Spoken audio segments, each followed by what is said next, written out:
be back away. Okay, hi everybody. Dr. Danny, Dr. Rylan here with ChiroFamily.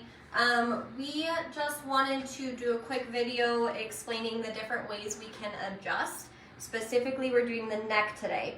So, we're gonna start with Dr. Rylan's technique. I know this technique, but I don't practice it, which is in the chair.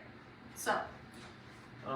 The reason I like to use a chair is sometimes it's easier for people to relax. I just tell people generally to lay on my belly. It allows me to have better control over their head. A lot of people just don't know how to relax, especially when somebody else is moving your head. So this gives me more control, allows, in this case, my patient Danny here to be just in a easier state, I guess. So I'd motion everything out, find a restricted segment, and then it just looks a lot like this. So then, yeah, when I'm adjusting there, it's really quick, and you will definitely get the audible with this adjustment. This is what we call the chair adjustment, okay? Do you want to? Yeah, and so another thing with like the upper cervical, sometimes it's really hard to relax. The upper neck. Yep, sorry, the upper neck. When it's really sensitive, so the patient usually fights it. So I like to use a pull method, which is just a fattier part of my finger. Just a lot less stress on the patient. So it just looks something like this. You'll get that cavitation or the cracking sensation that you get with when you think of a chiropractor, I guess. But. Yeah, so Rylan does mostly chair adjustments on me because that's the way he prefers to adjust.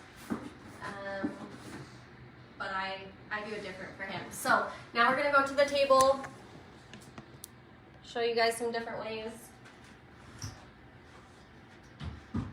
Okay, so one other option we have is called the drop table. So can I show this?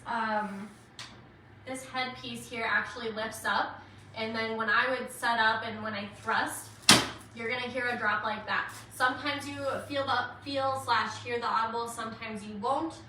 It's just a way for us to speed up our adjustment, and sometimes patients prefer it this way.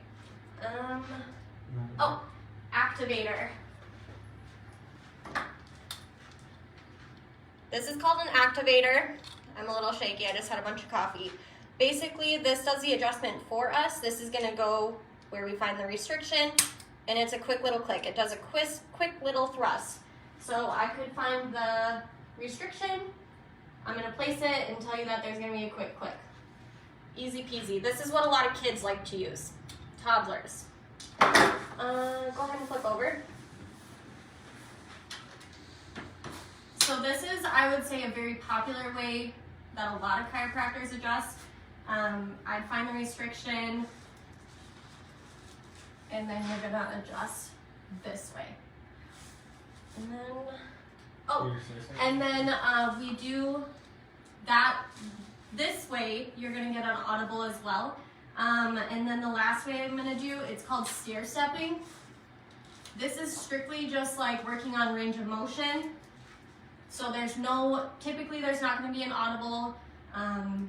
It's really just an easy way, especially for people that are nervous about getting their neck adjusted. So I find the restricted location, and then I take them through a figure 8 motion, locking out that joint. And just a repetitive motion loosens up that joint. So Takes a little bit longer. It's just a really gentle way to get motion where motion needs to be. Yeah. I also do a lot of active care stuff. So if you have a neck complaint, I'll pay special attention to that, and I will actually give you some homework to do at home. So I'd like to do that in addition to what the adjustments. So.